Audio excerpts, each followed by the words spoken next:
Your team gets bigger and somehow you move slower. Headcount goes up, decisions go down. One question turns into 5 threads overnight. Meetings replace momentum. Nobody owns the call, so nobody makes the call. Great ideas show up, then die quietly in the backlog because the window passed while everyone waited for alignment. You are not failing because people are lazy.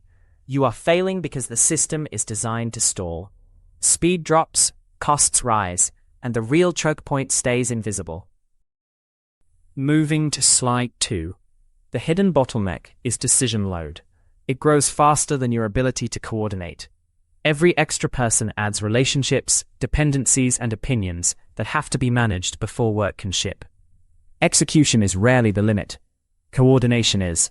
What used to be a simple yes turns into a debate about edge cases, risk, precedent, and who might get blamed later. Progress starts waiting for alignment, and alignment starts waiting for more input. Then silence becomes a veto. If nobody objects, you still hesitate because nobody explicitly approved. The organization learns a dangerous habit. It confuses more conversation with more certainty, and the noise starts sounding like control. Moving to slide 3. Noise feels productive because it looks like diligence. More dashboards, more research, more notes, more just-in-case scenarios. But more data often creates less certainty, because the question quietly shifts from "what should we do?" to "can we defend this decision?" to every possible critic. Opinions start dressing up as facts. A confident take in a Slack thread gets treated like evidence. Someone drops a metric with no definition, and now you are arguing the number, not the decision. Edge cases hijack priorities.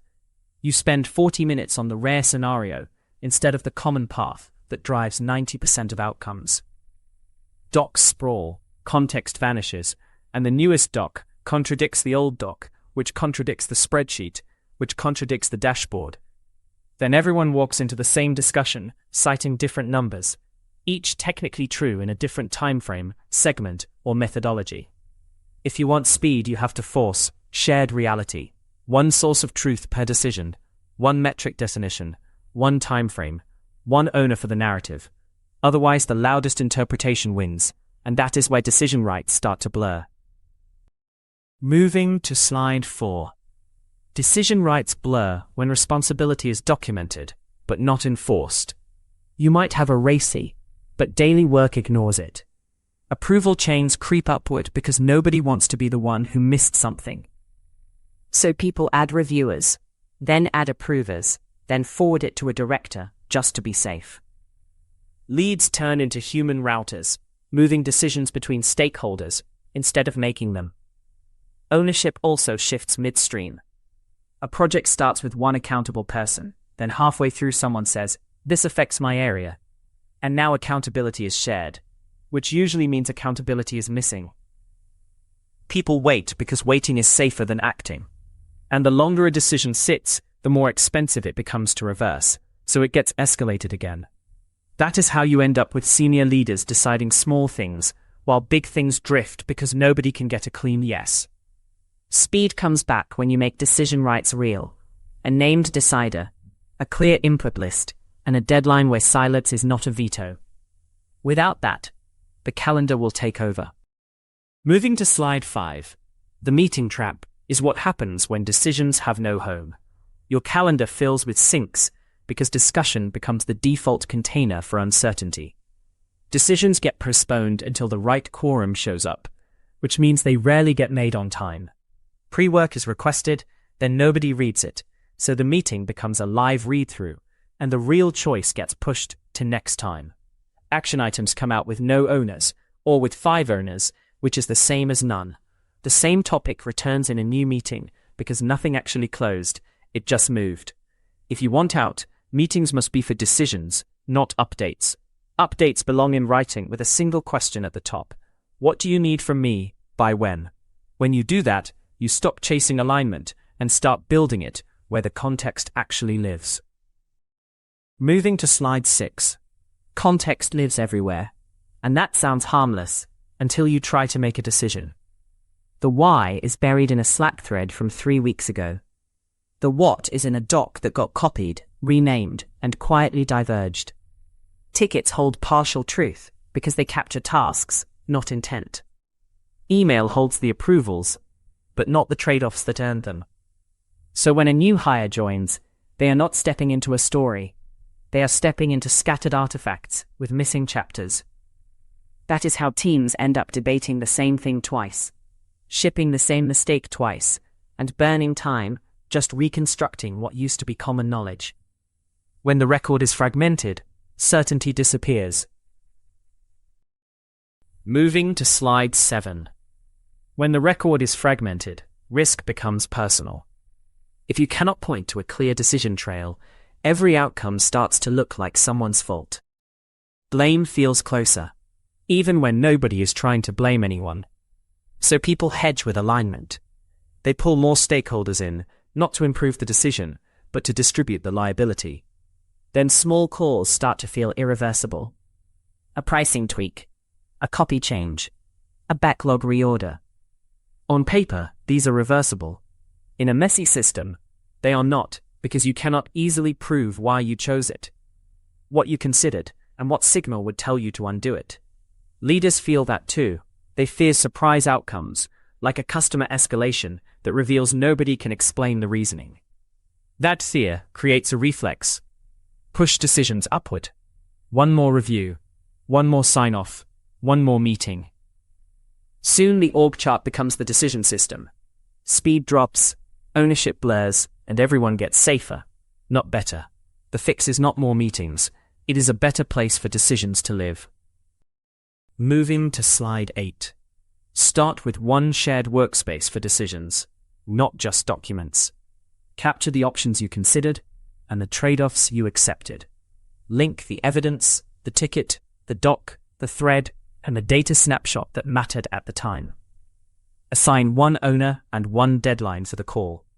Then log the outcome and the rationale in 2 sentences. When decisions have a home, the team stops paying a tax for forgetting, and you can finally let a system enforce fairness. Moving to slide 9. Now, AI can act like a referee instead of a participant. It reads the messy threads and turns them into clear claims, so you can tell what is actually being asserted. It surfaces disagreements explicitly, so hidden yes-but feedback does not sabotage you later. It flags missing inputs fast, like the customer segment you never checked, or the constraint legal has not weighed in on. It also separates facts from opinions. Churn rose 2% is different from this will hurt retention. And it keeps everyone on scope by reminding you what decision you are making today versus what belongs in a later discussion. You still own the judgment, but when an AI keeps the record clean and the debate honest, arguments stop looping and start converging towards something you can test. Moving to slide 10. To turn debates into progress, convert arguments into hypotheses. If someone says, this onboarding flow will reduce churn, rewrite it as, if we change step 3, 7-day activation increases by 5%. Then, define the success metric before you build anything. Pick one primary metric, one guardrail metric, and the time window you will measure. Now propose the smallest valid experiment. Maybe it is a staged rollout to 10% of new users. Maybe it is a fake door test that measures intent before engineering commits. Maybe it is a sales script A/B test for messaging. The point is not perfection. The point is a result that would change your mind. Estimate the cost of delay in plain terms: revenue at risk, customers impacted, engineering idle time, or competitive exposure. Then, time-box disagreement windows. Give the debate a deadline, and after that, the test runs. When you treat conflict as input to an experiment, you stop fighting for certainty and start earning it, and approvals stop being the bottleneck. Moving to slide 11. Approval gridlock happens when every decision becomes a group project. Fix it by routing every request to one clear decision owner. Not the loudest person, the person accountable for the outcome.